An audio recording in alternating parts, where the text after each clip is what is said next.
Affan Anne से कहता है कि मैं तुम्हारी बेरंग सी ज़िंदगी में रंग भरना चाहता हूँ और मुझे समझ नहीं आ रही कि पता नहीं तुम्हें ये बातें रास क्यों नहीं आ रही हैं। मैं तुम्हारे लिए बहुत ज़्यादा परेशान हूँ और परेशानी में देखो सबकी परेशानी मोल लेके, सबकी नाराज़गी मोल लेके तुमसे रिश्ता जोड़ना चाह रहा हूँ ताकि तुम्हारी ज़िंदगी सुकून से गुजर जाए। लेकिन तुम हो के तुम्हें कुछ समझ नहीं आ रही, बल्कि तुम उल्टा मुझ पर ही बरस रही हो, मुझे ही अपने खिलाफ समझ रही हो। आखिर तुम ऐसा क्यों कर रही हो? मुझे तो कुछ समझ नहीं आ रही यानी कि तुम कब तक इस तरह की हरकतें करोगी। कैसे तुमने सिद्रा को इस घर में वापस बुलाया? तुम जानती थी कि मैं उससे सारे रिश्ते नाते ख़त्म कर चुका हूँ।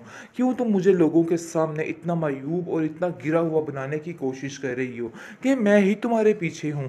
आगे से आप देखेंगे कि वो कहती है, हकीकत भी यही है कि देखो तुम ही ये सब कुछ कर रहे हो, इन सब चीज़ों में मेरी कोई भी मर्जी शामिल नहीं है। अगर मर्जी होती तो मैं तुम्हें बता देती, और वैसे भी ये दिन देखने से पहले मैं मर ना जाऊं, तुम जो कुछ कर रहे हो बहुत गलत कर रहे हो। देखो मैं तुम्हें इस चीज़ के लिए कभी माफ़ नहीं करूंगी और तुम्हारे घर वाले भी तुम्हें इस चीज़ के लिए कभी माफ़ नहीं करेंगे। तुम जानते हो ना कि वो मेरे बारे में क्या सोच रखते हैं, फिर भी क्यों अपने खिलाफ सबको कर रहे हो। और ये भी मुझे पता है कि तुम सिर्फ और सिर्फ मेरे लिए कर रहे हो ताकि इस घर में मेरी एक जगह बनी रहे। लेकिन देखो ऐसा कुछ नहीं हो सकता है। तुम्हारे घर वाले ये कभी भी नहीं चाहेंगे, वो चाहते हैं तुम्हारी शादी आयमा के साथ हो जाए। लेकिन मैं चाहती हूँ कि तुम्हारी शादी सिद्रा के साथ हो, जिसे तुम पसंद करते हो, जिसे तुम प्यार करते हो। आगे से आप देखेंगे वो एनी को समझाता है कि एनी, अगर मेरे दिल में सिद्रा के लिए कोई ऐसी फीलिंग होती तो मैं उससे खुद ना बात कर लेता। तुम नहीं जानते कि वो इस काबिल नहीं है कि उससे प्यार किया जाए या उससे कोई ऐसी बात की जाए। तुम क्यों इन बातों को नहीं समझ रही हो? बहरहाल मेरा ये फैसला है, तुम्हें इस फैसले को मानना ही होगा। आज नहीं तो कल तुम्हें इस बात के लिए राजी होना होगा, वरना मामला बहुत मुश्किल हो जाएगा। पर कोई उंगली उठाए और मेरे बारे में कोई भी बात करे। खैर आप देखेंगे कि जो एनी के माँ बाप हैं वो उसका साथ देने के लिए तैयार हैं और उसको कहते हैं कि एनी, वैसे हमें कोई इस बात में गलत बात नहीं लग रही है, इसलिए बेहतर यही है कि तुम भी ये फैसला कर डालो ताकि काम तमाम हो जाए और सब कुछ सेट हो जाए। तुम नहीं जानती कि आने वाला वक्त तुम्हारे लिए कितना मुश्किल हो सकता है, और इन सब चीज़ों का हल सिर्फ और सिर्फ एक ही है। तुम किसी की फ़िक्र मत करो, फ़ाखरा बहन की तो बिल्कुल ही ना करो, क्योंकि वो तो आप लोगों का भला कभी सोच ही नहीं सकती है, इसलिए उसकी टेंशन लेने की कोई भी ज़रूरत नहीं है। अपने आप को तैयार करो और इन लोगों की टेंशन लेनी छोड़ दो, क्योंकि ये लोग कभी किसी के सगे नहीं हो सकते हैं। इसलिए बेहतर यही है कि अपने दिमाग को थोड़े काबू में लाओ और सेट हो जाओ और छोड़ दो इन लोगों की सोच को, जिसको सुनकर वो कहती है कि नहीं, मैं फ़ैसला कर चुकी हूँ कि मैं सिद्रा के साथ ही अब अफ़ान की शादी करूँगी। लेकिन जनाब अफ़ान कहाँ मानने वाला है, अफ़ान कभी भी इस बात के लिए राज़ी नहीं होगा, क्योंकि अफ़ान ने पूरे पूरे दिल के साथ उसको छोड़ा था और अब उसके दिल में कोई जगह नहीं है उस लड़की के लिए। ये बात बिल्कुल भी समझ नहीं रही। दूसरी तरफ एमल जो है वो अब जलील होना शुरू हो चुकी है, क्योंकि उसने जो जिद बांध चुकी है अब वो उसके पीछे लगी हुई है। लेकिन ये चीज़ उसकी सास को बिल्कुल पसंद नहीं आ रही और वो कहती है, देखो शहरयार, अपनी बीवी को समझाओ, मुझे नहीं लग रहा है कि ये लड़की ज़्यादा देर तक यहाँ पे चल सकती है, क्योंकि इसकी हरकतें आए दिन काफ़ी अजीब होती जा रही है और ये लड़की हमें खुद इस बात का एहसास दिला रही है कि इसकी गोद खाली है। इसको ये काम नहीं करना चाहिए, इसका दिमाग बिल्कुल ठिकाने पे नहीं है।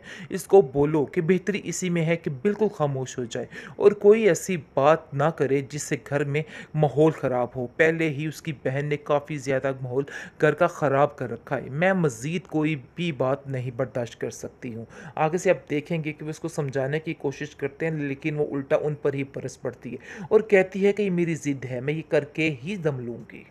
बेहतरीन ड्रामा सीरियल बरंग की नेक्स्ट आने वाली एपिसोड इंटरेस्टिंग से भी इंटरेस्टिंग होती जा रही है। तो नाज़रीन आपको बताते चलिए कि जिस तरीके से अफ़ान पीछे पड़ चुका है यानी कि, और उसको बार बार एक बात के लिए तंग किया जा रहा है, लेकिन ये बातें देख के काफ़ी ज़्यादा उदास और परेशान हो जाती है नहीं, और कहती है कि नहीं, मैं ये परेशानी है, मैं ये बदनामी मोल नहीं ले सकती हूँ।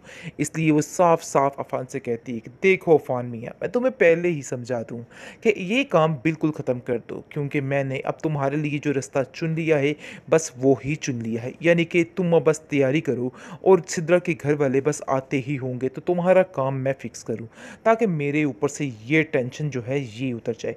जिसको सुनकर अफ़ान काफ़ी हैरान होता है और कहता है कि आखिर कैसे तुमने इतना बड़ा फ़ैसला खुद से कर लिया और कैसे सिद्रा जैसी लड़की को तुमने इस घर में बना लिया?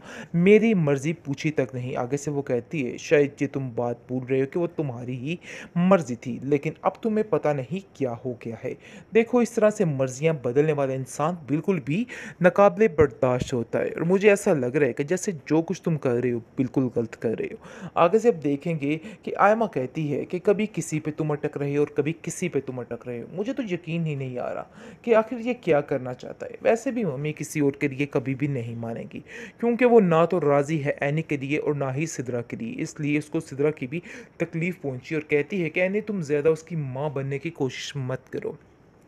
जो फैसला करना है मम्मी जान ने वो कर लेंगी, यानी कि खाला जान ने वो कर लेंगी। तुम्हें परेशान होने की कोई भी ज़रूरत नहीं है, इसलिए तुम अपना दिमाग चलाना बंद करो प्लीज़।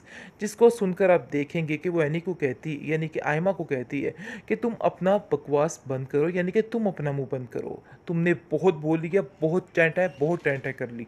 मैं तुम्हारी बातों से अब तंग आ चुकी हूँ और अब मैं किसी को इजाज़त नहीं दूंगी कि मेरे ऊपर कोई उंगली उठाए और मेरे बारे में कोई भी बात करे।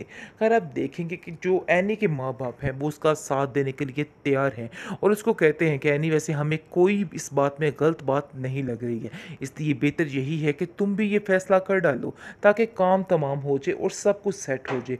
तुम नहीं जानती कि आने वाला वक्त तुम्हारे लिए कितना मुश्किल हो सकता है और इन सब चीज़ों का हल सिर्फ और सिर्फ एक ही है। तुम किसी की फ़िक्र मत करो, फ़ाखरा बहन की तो बिल्कुल ही ना करो, क्योंकि वो तो आप लोगों का भला कभी सोच ही नहीं सकती है, इसलिए उसकी टेंशन लेने की कोई भी ज़रूरत नहीं है।